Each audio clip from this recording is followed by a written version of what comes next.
Hello বন্ধুরা, তো প্রতিদিনের মতো আজকেও আমি চলে এসেছি আমার লাঞ্চ থালি নিয়ে। তো আজকে সোমবারের লাঞ্চে আমার কি কি রয়েছে সেটাই তোমাদের সাথে শেয়ার করি।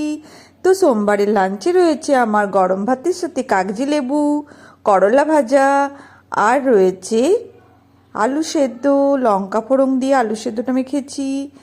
আর রয়েছে গরম গরম বেগুন ভাজা, তার সাথে রয়েছে গরম গরম মসুরির ডাল, আর রয়েছে নিরামিষ বাঁধাকপির তরকারি মটরশুঁটি দিয়ে, আর রয়েছে একটা ডিম ভাজা, গরম গরম ডিম ভাজা।